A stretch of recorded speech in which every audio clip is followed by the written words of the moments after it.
अस्सलाम वालेकुम व रहमतुल्लाह व बरकातुहू। नमाज छोड़कर इंसान दुनिया में तो भाग सकता है, पर अल्लाह से नहीं।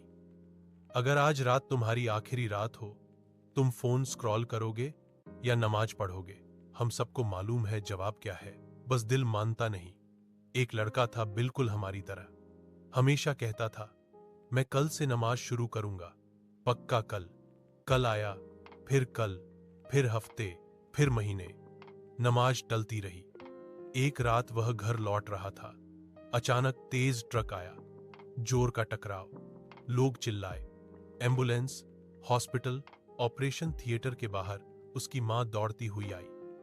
उसने बेटे का हाथ पकड़ा, आंखें रोते रोते सूज चुकी थीं। बेटा, अल्लाह से एक बार सजदा कर लो, एक सजदा ही कर लो। लड़के के होंठ कांपे, आंखों से आंसू गिरे, पर हाथ उठ नहीं सका। उसका दिल बस इतना कहता रहा, काश मैंने नमाज को कल पर न टाला होता। और उसी रात उसकी सांसें रुक गईं। उसके पास दुनिया की हर चीज थी, लेकिन एक सजदा करने का वक्त नहीं थी। सोचा, जिम कर सकते हो, क्रिकेट खेल सकते हो, घंटों मोबाइल चला सकते हो, लेकिन 5 मिनट की नमाज भारी क्यों लगती है? क्योंकि शैतान को मालूम है कि एक सजदा तुम्हारी जिंदगी बदल देगी। लोग कहते हैं जिम जाऊं तो सुकून मिलता है, लेकिन भाई, जिम थकान निकालता है, नमाज दर्द निकालती है। जिम बॉडी बनाती है, नमाज जिंदगी बनाती है। जिम के बाद तुम हल्का महसूस करते हो, नमाज के बाद तुम पूरा महसूस करते हो। जिम में तुम वेट उठाते हो, नमाज में तुम जिम्मेदारियां उतारते हो। नमाज सुकून देती है, क्योंकि नमाज में होता क्या है, जब तुम वुजू करते हो, गुनाह गिरते हैं। जब तुम खड़े होते हो, अल्लाह देखता है। जब तुम रुकू करते हो, घमंड टूटता है।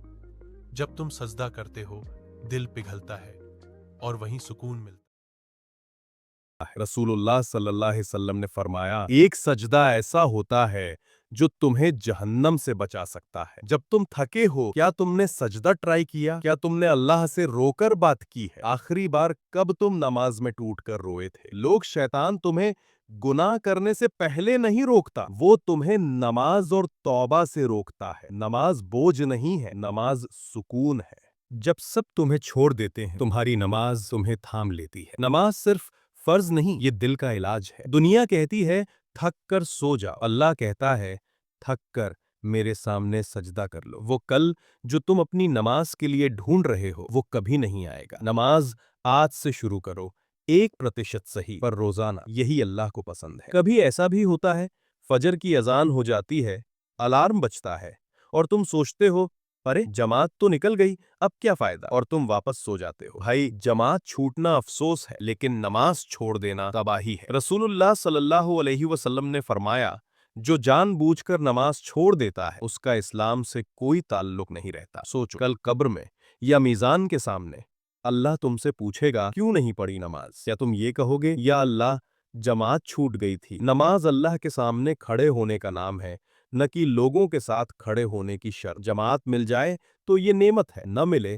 तो अकेले नमाज पढ़ना फर्ज है। और याद रखना, अल्लाह तुम्हारी परफेक्ट टाइमिंग नहीं देखता, अल्लाह तुम्हारा उठकर खड़ा होना देखता है। आज से वादा करो, जमात मिले या न मिले, नमाज कभी नहीं छोड़ूंगा, क्योंकि अल्लाह के लिए उठ जाना जीत है। एक दिन तुम्हें उस नमाज के लिए भी तरसना पड़ेगा जिसे तुमने आज टाल दिया। नमाज पढ़ लो, इससे पहले कि लोग तुम्हारी नमाज पढ़ें। भाई, एक वादा करो, बस 10 दिन, सिर्फ 10 दिन 5 वक्त की नमाज पढ़ोगे। मुझे पता है फजर मुश्किल होती है, नींद आती है, अलार्म भी कभी काम नहीं करता, तो सुनो, अगर फजर में मुश्किल हो जाए तो कम से कम 4 वक्त की नमाज 10